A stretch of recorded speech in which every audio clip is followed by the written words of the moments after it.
Welcome to the Olsen Angle. Today we're going to be talking about an offensive line recruit, Chris Morris. And Chris is one of the more interesting cases in this recruiting class of 2020 for a few reasons. I guess the most important reason is technically right now he is ineligible to play his senior year of high school football. He recently transferred there from Freedom Prep to Central High School, and it's left him technically ineligible at the moment. I believe he can go ahead and file an appeal 3 practices into his senior season, but as of right now, nothing's finalized, and he technically is ineligible. Chris is 6'3", 280 pounds, and would probably kick inside there at the collegiate level just because it's a really tough ask to have someone who's 6'3" play at tackle, just because they're going to be facing the longer and rangier defensive ends, where usually the defensive tackles won't be as tall and rangy and athletic. So he'll probably play inside at guard or center. Chris is extremely powerful and has a great punch.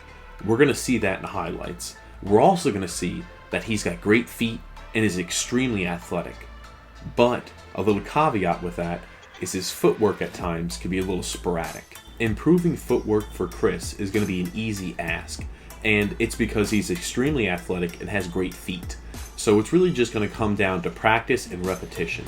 If he's able to play his senior year of football, he's going to get, of course, plenty of reps then, and as well as in college, he is going to get plenty of reps working on his base and his footwork and keeping it consistent. Chris is the 87th overall prospect on 24/7 Sports, the 101st overall prospect on ESPN, and the 31st overall prospect on Rivals. And the reason he jumps so high on the Rivals ranking is because on March 20th, he went there to a Rivals hosted camp and played and performed extremely well. I'm going to include some of the one-on-one clips there from that camp here, and let me tell you something, guys. It was textbook and perfect. And you really could use this at a teaching seminar. Just the kick slide was perfect, the punch was perfect, he doesn't lean. It's great. And I'm going to include those here in his highlights. Alrighty guys, let's go ahead and get right into the film.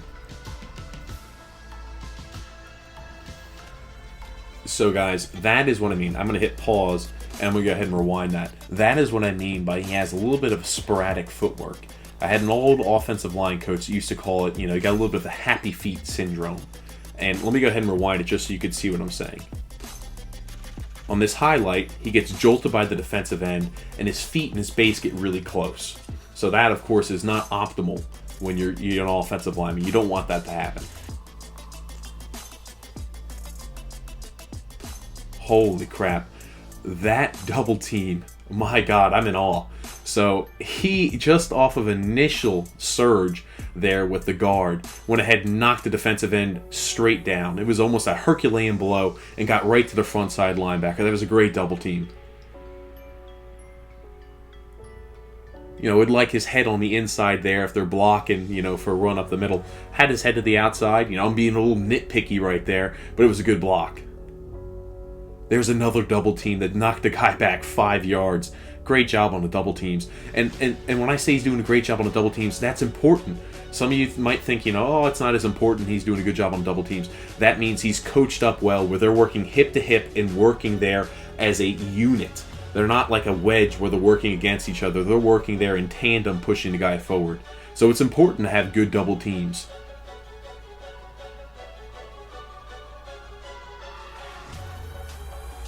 There it is again. I'm going to hit pause and rewind it. That's another time here when we're noticing there a little bit of a sporadic footwork, but he's got great feet where he's able to recover. So on this play right here, he kind of over pursues there that guy on the outside, as we're going to see. Hold on, right as soon as it pulls up the highlight, we'll see. He kind of over pursues that outside linebacker, but is then able to go ahead and readjust to block him again. But he definitely went ahead and didn't approach him that well, and his footwork was a little kind of messy. But his athleticism and his great feet were able to make up there for a little bit of a lapse in footwork.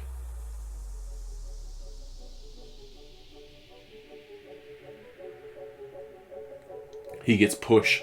He gets push. That's huge. When you get push and you go ahead and push defensive end and defensive lineman back, you're able to open up holes. That's great.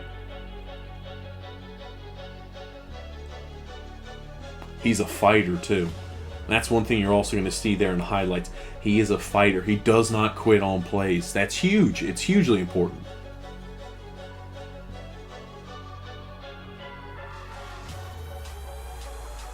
Just look at the drive. Just look at that drive.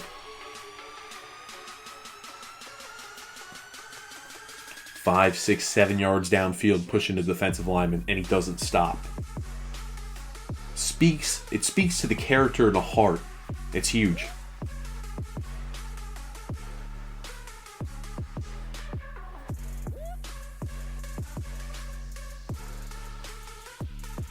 Right there on the goal line, they ran right off his ass because he got movement.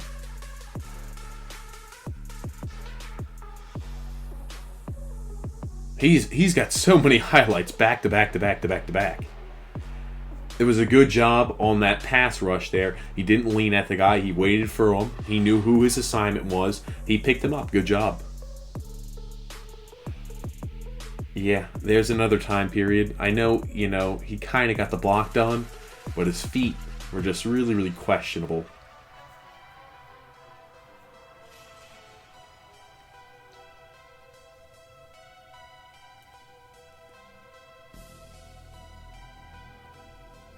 A little cut block there.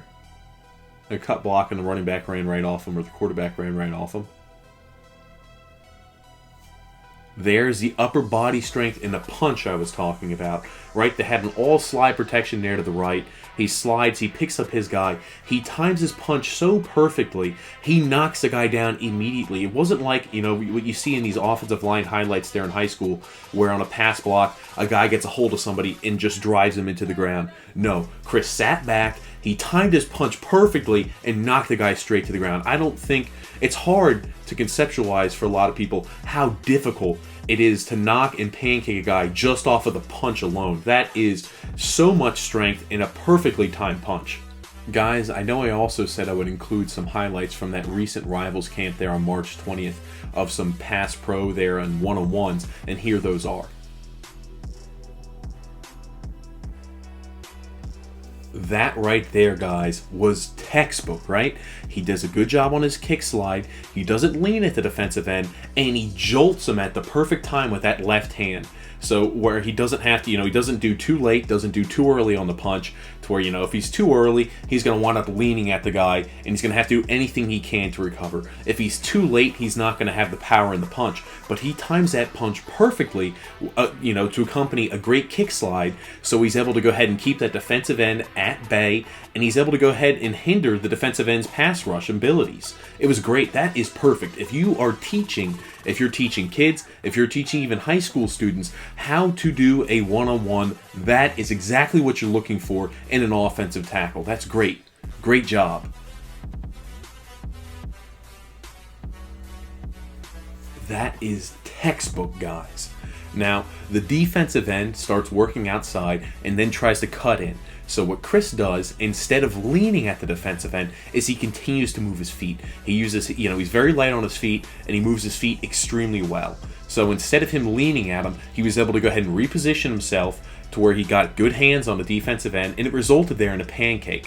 Now, if Chris were to have leaned, which I want to say about 90% of high school offensive linemen would do in that situation, the defensive end would then be able to spin off of the offensive tackle, or just go ahead and shuck him to the side. So Chris doing a good job of staying back and moving his feet. When he moves his feet there in that pass pro and those one-on-ones, he cannot be beaten. He's got a good frame. You stay back right there, you deliver the blow, and you move your feet. That is what you love to see an offensive line doing, especially in high school. That is extremely advanced in textbook. Chris is going to excel in college. Now, he will definitely need a year to redshirt, and he might get some playing time there as a redshirt freshman, but I expect as a redshirt sophomore, Chris is going to be seeing the playing field an awful lot, probably starting then, to be honest, depending on where he commits and goes to school. But Chris has great athleticism, great feet, and great power and punch. And when I say you cannot teach these things, I mean it. So you can have great strength in the weight room, right? You can go ahead and bench press 400, 500, 600 pounds. It doesn't always correlate to a well-timed punch and a powerful punch, which Chris has. Now, you can work on a ladder and footwork drill all you want. That is, it looks great, it looks fancy. It's not always going to correlate to great feet and athleticism. So Chris has things you do not and cannot teach. He, of course, needs to work, as I mentioned throughout the highlights, a little bit on his footwork, but, with plenty of practice and repetition, he can iron out any deficiencies and any inconsistencies there in his footwork. Now, I'm extremely high on Chris. I think he's going to be a great college player, and he might even have a chance to do something beyond college.